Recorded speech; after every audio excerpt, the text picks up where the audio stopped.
Job, chapitre 5. Crie donc!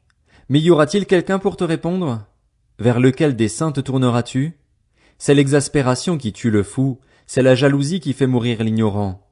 J'ai vu le fou prendre racine, et soudain j'ai voué son domaine à la malédiction. Ses fils s'éloignent du salut, ils sont écrasés à la porte de la ville sans personne pour les délivrer. Sa moisson est dévorée par des affamés qui viennent l'enlever jusque dans les ronces, et un piège guette ses richesses. De fait, l'injustice ne sort pas de la poussière et le malheur ne pousse pas du sol. L'homme naît pour souffrir, tout comme les étincelles s'élèvent pour voler. Quant à moi, je rechercherai Dieu et c'est à Dieu que j'exposerai ma cause. C'est lui l'auteur de grandeurs qu'il est impossible d'explorer, de merveilles si nombreuses qu'il est impossible de les compter. C'est lui qui verse la pluie à la surface de la terre, qui envoie l'eau sur les campagnes. Il relève ceux qui sont abattus et élève jusqu'au salut ceux qui sont dans le deuil. C'est lui qui réduit à néant les projets des hommes rusés, si bien que leurs mains ne peuvent les faire réussir. Il prend les sages à leur propre ruse et il devance les intentions des plus astucieux. Il rencontre les ténèbres au beau milieu de la journée, il tâtonne en plein midi comme dans la nuit. Il sauve le pauvre de l'épée qui sort de leur bouche et de leur puissante oppression. Ainsi, il y a de l'espérance pour le faible, tandis que l'injustice doit fermer la bouche. Il est heureux, l'homme que Dieu corrige. Ne rejette pas l'instruction du Tout-Puissant. En effet, c'est lui qui inflige la blessure, mais il la soigne. Il frappe, mais c'est sa main qui guérit. 6 fois il te délivrera de la détresse, et 7 fois le mal ne t'atteindra pas. Il te sauvera de la mort pendant la famine et des coups de l'épée pendant la guerre. Tu seras à l'abri des agressions de la langue, tu n'auras pas peur quand viendra la dévastation. Tu te moqueras de la dévastation aussi bien que de la famine et tu n'auras pas à redouter les animaux, car tu auras une alliance avec les pierres des champs et les bêtes sauvages seront en paix avec toi. Tu connaîtras la paix dans ton foyer. Tu inspecteras ton domaine et il ne te manquera rien. Tu verras une nombreuse descendance et tes rejetons pousseront comme l'herbe des champs. Tu entreras dans la tombe encore plein de vigueur, tout comme les épis sont engrangés le moment venu. Voilà ce que nous avons découvert, telle est la situation. À toi de la comprendre et d'en tirer profit. Job, chapitre 6. Job prit la parole et dit, « Si seulement il était possible de peser mon exaspération, si seulement on plaçait tous mes malheurs ensemble sur une balance. Ils seraient plus lourds que le sable de la mer. Voilà pourquoi mes paroles dépassent la mesure. Oui, les flèches du Tout-Puissant m'ont transpercé et mon esprit en suce le venin.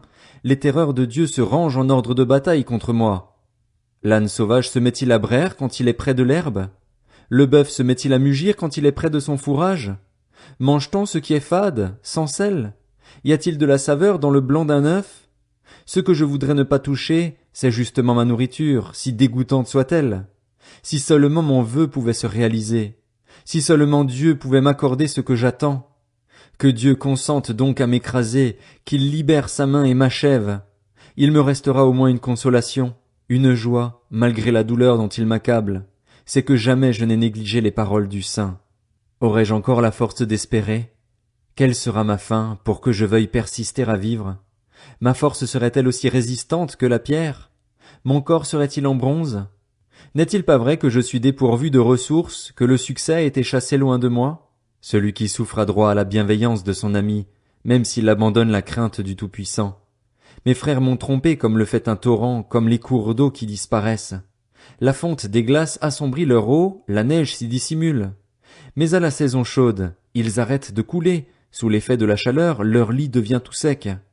Les caravanes quittent leur chemin, s'enfoncent dans le désert et disparaissent. Les caravanes de Théma les cherchent du regard, les voyageurs de Séba sont pleins d'espoir, mais ils se retrouvent tout honteux d'avoir eu confiance, ils sont tout désappointés quand ils y arrivent.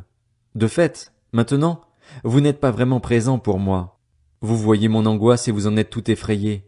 Vous ai-je demandé de me donner quelque chose, de tirer pour moi un cadeau de vos ressources, de me délivrer d'un adversaire ou de me libérer d'hommes violents? Enseignez-moi et je me tairai. Faites-moi comprendre quelle est mon erreur. Quelle force auraient des paroles à propos? Mais que prouvent vos critiques? Voulez-vous donc corriger ce que j'ai dit, vous débarrasser des discours d'un désespéré? Vous seriez même capable de tirer au sort pour un orphelin, de faire du commerce sur le dos de votre ami. Et maintenant, je vous en prie, regardez-moi. Vous mentirai-je en face? Revenez donc, je vous en prie, ne soyez pas injuste. revenez et reconnaissez-le, ma justice est intacte dans cette affaire.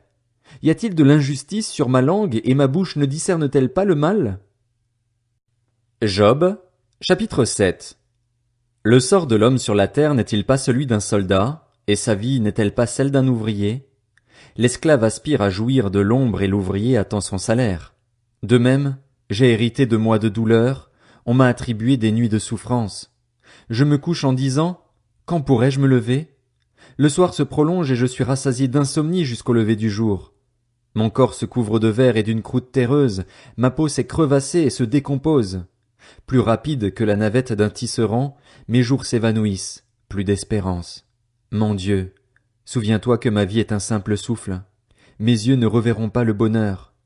L'œil qui me regarde ne me verra plus. Ton œil me cherchera, et je ne serai plus là. Pareil à un nuage qui se dissipe et s'en va, celui qui descend au séjour des morts n'en remontera pas. Il ne reviendra plus chez lui et son domicile ne le connaîtra plus. C'est pourquoi je ne me retiendrai pas. Je parlerai, dans la détresse de mon esprit, je me plaindrai, dans l'amertume de mon âme. Suis-je une mer ou un monstre marin pour que tu places des gardes autour de moi? Quand je me dis, mon divan me soulagera, mon lit calmera mes douleurs, tu m'effraies par des rêves, tu m'assailles de visions. Je voudrais être étranglé, je voudrais mourir plutôt que d'être réduit à l'état de squelette. Je suis dégoûté, je n'en ai plus pour longtemps. Laisse-moi, car ma vie est sans consistance. Qu'est-ce que l'homme, pour que tu fasses tant de cas de lui, pour que tu lui portes tant d'attention, pour que tu le visites tous les matins, pour que tu le mettes à l'épreuve à chaque instant? Quand cesseras-tu de me fixer du regard? Quand me laisseras-tu le temps d'avaler ma salive? Si j'ai péché, qu'ai-je pu te faire, gardien des hommes? Pourquoi m'as-tu pris pour cible? Pourquoi te serais-je à charge? Pourquoi ne pardonnes-tu pas ma transgression et n'oublies-tu pas ma faute? En effet, je vais bientôt me coucher dans la poussière. Tu auras beau me chercher de bon matin, je ne serai plus là.